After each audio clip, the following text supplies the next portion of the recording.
आकाशवाणी रांची से प्रस्तुत है प्रादेशिक समाचार।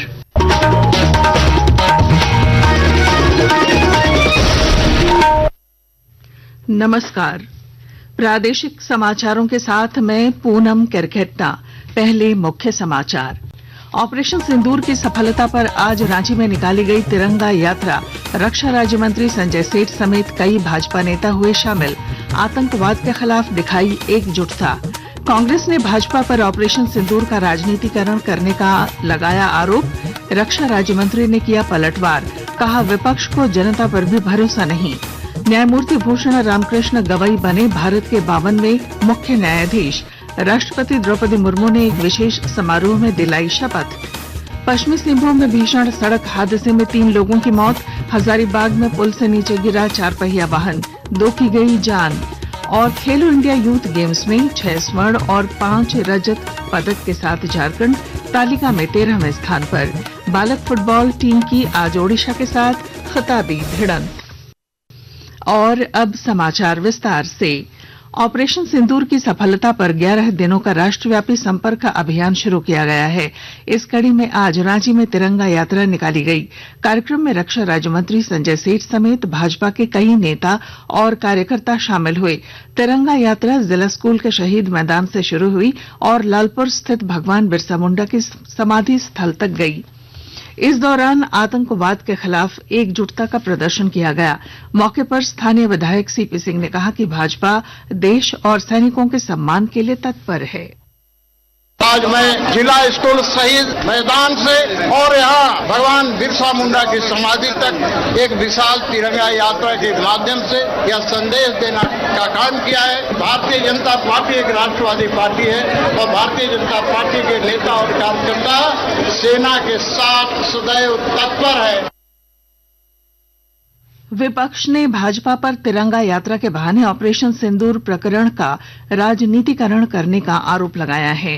कांग्रेस के पूर्व प्रदेश अध्यक्ष राजेश ठाकुर ने बोकारो में पत्रकारों से बातचीत में आरोप लगाया कि प्रधानमंत्री हमेशा चुनाव मोड में ही रहते हैं। प्रधानमंत्री के हर एक्ट को चुनाव से जोड़ करके देखा जाता है। अभी उन्होंने राष्ट्र के नाम संबोधन किया, फिर तुरंत से अब 10 दिन तिरंगा यात्रा निकालेंगे। अरे देशभक्ति में क्या कमी है जो आपको तिरंगा यात्रा निकालना पड़ रहा है? आपने कोई देश को धोखा दिया है क्या? जो धोखा देता है वही बार बार बताता है कि मैं बिल्कुल साफ हूं, मैं देशभक्त हूं। तो इस तरह से नहीं चलता है। रक्षा राज्य मंत्री और रांची के सांसद संजय सेठ ने कांग्रेस पर पलटवार किया है। रांची में पत्रकारों से बातचीत में उन्होंने कहा कि कांग्रेस के पास कोई मुद्दा नहीं रह गया है। उन्होंने सवाल किया कि क्या हम अपनी पराक्रमी सेना को सलाम भी नहीं कर सकते।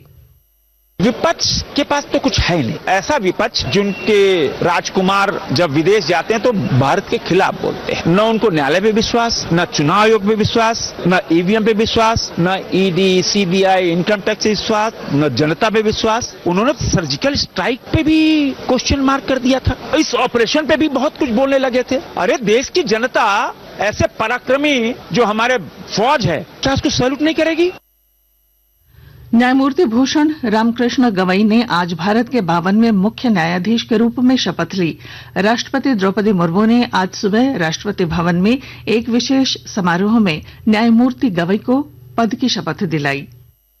मैं भूषण रामकृष्ण गवई, जो भारत के उच्चतम न्यायालय का मुख्य न्यायमूर्ति नियुक्त हुआ हूँ, सत्य निष्ठा से प्रतिज्ञा करता हूँ कि मैं विधि द्वारा स्थापित भारत के संविधान के प्रति सच्ची श्रद्धा और निष्ठा रखूंगा।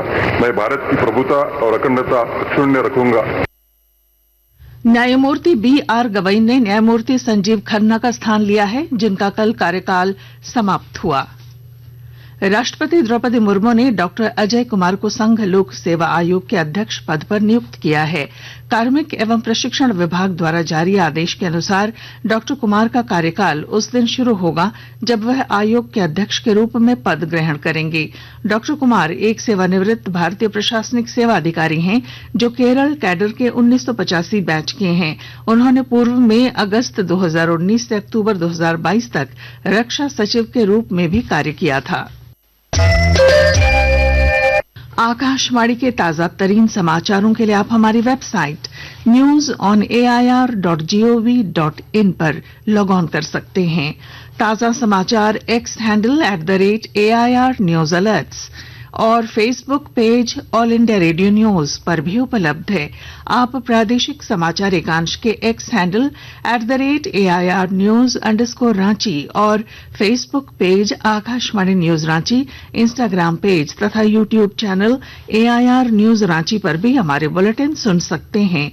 प्रादेशिक समाचार आप आकाशवाणी रांची से सुन रहे हैं। प्रधानमंत्री नरेंद्र मोदी ने टीबी यानी क्षय रोग उन्मूलन की भारत की प्रतिबद्धता स्पष्ट करते हुए प्रभावी रणनीतियों पर बल दिया है। उन्होंने तपेदिक की शीघ्र पहचान और सफल उपचार की दिशा में पिछले वर्ष हुई प्रगति की सराहना की। प्रधानमंत्री ने राष्ट्रीय टीबी उन्मूलन कार्यक्रम की समीक्षा बैठक की अध्यक्षता करते हुए अधिक संक्रमण वाले जिलों में हाल में संपन्न 100 दिन के टीबी मुक्त भारत अभियान की भी समीक्षा की। एक रिपोर्ट। इस अभियान के दौरान संक्रमण की आशंका वाले लगभग 13 करोड़ लोगों की जांच की गई, जिसमें 7,19,000 लोगों में संक्रमण की पुष्टि हुई, जिनमें 2,85,000 लोगों में संक्रमण के लक्षण नहीं थे। 1 लाख से अधिक निश्चय मित्र इस अभियान में शामिल हुए। बैठक के दौरान प्रधानमंत्री ने शहरी या ग्रामीण क्षेत्र तथा व्यवसाय के आधार पर क्षय रोग रुझान के विश्लेषण पर बल दिया। उन्होंने कहा कि इससे शीघ्र परीक्षण और उपचार की आवश्यकता वालों की पहचान में मदद मिलेगी। प्रधानमंत्री ने तपेदिक उन्मूलन के लिए जन भागीदारी के माध्यम से स्वच्छता पर बल दिया। बैठक में प्रधानमंत्री ने विश्व स्वास्थ्य संगठन की वैश्विक टीबी रिपोर्ट 2024 के निष्कर्षों का भी उल्लेख किया। रिपोर्ट के अनुसार टीबी में 18% की गिरावट दर्ज हुई है। रईसुद्दीन की रिपोर्ट के साथ समाचार कक्ष से शक्ति सिंह। पश्चिमी सिंहभूम जिले के मुफस्सिल थाना अंतर्गत चाईबासा चक्रधरपुर NH 75 पर एक सड़क दुर्घटना में 3 लोगों की मौत हो गई। हादसा बाई हाथू के पास हुआ।